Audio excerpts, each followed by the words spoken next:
నమస్తే, welcome to of the record. Phone tapping కేసులో గత కొంతకాలంగా సాగుతున్న ఉత్కంఠకు తెరపడింది. బీఆర్ఎస్ ట్రబుల్ షూటర్ మాజీ మంత్రి హరీష్ రావుకు సుప్రీంకోర్టులో భారీ ఊరట లభించింది.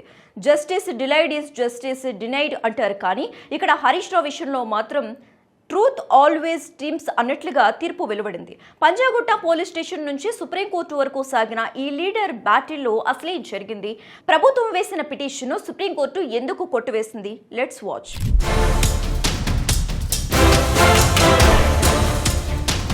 న్యాయం ఆలస్యం కావచ్చు, కానీ అన్యాయం ఎప్పటికీ గెలవదు. తెలంగాణ రాజకీయాల్లో మరోసారి న్యాయ పోరాటం చర్చనీయాంశమైంది.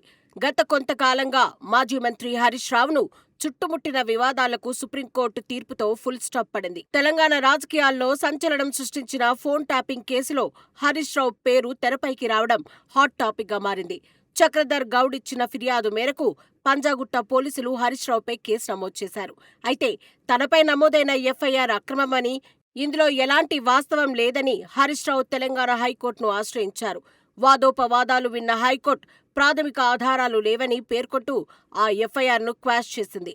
నిప్పు లేనిదే పొగ రాదు అనుకున్నారు, కానీ ఇక్కడ నిప్పు అంటించడమే పొరపాటని హైకోర్టు తేల్చేసింది.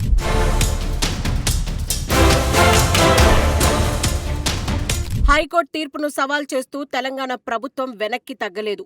ఫోన్ ట్యాపింగ్ వంటి సీరియస్ ఇష్యూలో విచారణ అవసరమని, హరీష్ రావును విచారించేందుకు అనుమతి ఇవ్వాలని కోరుతూ సుప్రీంకోర్టులో పిటిషన్ దాఖలు చేసింది. బెటర్ లేట్ దెన్ నెవర్ అనుకుంటూ ప్రభుత్వం సర్వోన్నత న్యాయస్థానంలో గట్టిగానే వాదనలు వినిపించింది.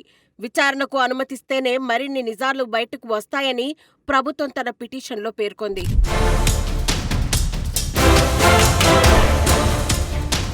ఇక ఇవాళ ఈ కేసుపై విచారణ చేపట్టిన సుప్రీంకోర్టు తెలంగాణ ప్రభుత్వ విజ్ఞప్తిని తోసిపుచ్చింది. హైకోర్టు ఇచ్చిన తీర్పులో జోక్యం చేసుకోవాల్సిన అవసరం లేదని స్పష్టం చేస్తూ హరీష్ రావుపై విచారణకు అనుమతి కోరుతూ దాఖలైన పిటిషన్ను కొట్టేసింది. దీంతో హరీష్ రావుకు చట్టపరంగా ఉన్న అడ్డంకులన్నీ తొలగిపోయినట్లయింది. చివరకు న్యాయమే గెలిచిందని బీఆర్ఎస్ శ్రేణులు సంబరాలు చేసుకుంటున్నాయి. ఈ తీర్పు వెలువడగానే బీఆర్ఎస్ కార్యకర్తల్లో ఉత్సాహం ఉరకలేస్తోంది. సత్యమేవ జయతే అంటూ నినాదాలతో హోరెత్తిస్తున్నారు. ఇది కేవలం ఒక వ్యక్తి విజయం మాత్రమే కాదు, ధర్మం సాధించిన విజయమని పార్టీ శ్రేణులు అభివర్ణిస్తున్నాయి. రైట్ వర్సెస్ రాంగ్ పోరాటంలో చివరకు నిజాయితీనే గెలిచిందని వారు సంబరాలు జరుపుకుంటున్నారు.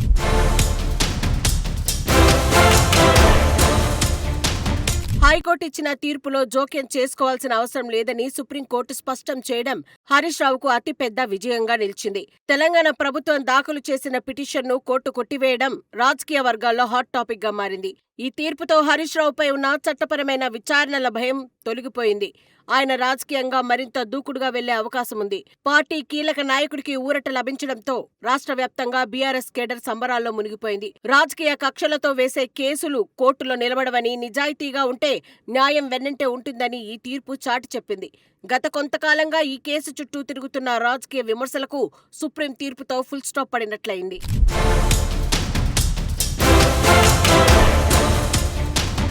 వాస్తవాలను దాచలేమనడానికి ఈ తీర్పే నిదర్శనం. రాజకీయ కక్ష సాధింపు చర్యల్లో భాగంగానే తనపై కేసు పెట్టారని హరీష్ రావు వాదిస్తుండగా, ప్రభుత్వం మాత్రం చట్టం తన పని తాను చేసుకుపోతుందని చెప్తోంది.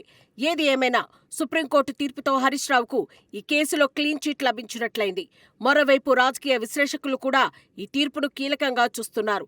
అధికార పక్షం రాజకీయంగా ఇబ్బంది పెట్టాలని చూసినా న్యాయస్థానాలు వాస్తవాలను గుర్తిస్తాయని ఈ తీర్పు నిరూపించింది. Evidence speaks louder than allegations అన్నట్లుగా ఆధారాలు లేని ఆరోపణలు నిలబడవని మరోసారి రుజువైంది.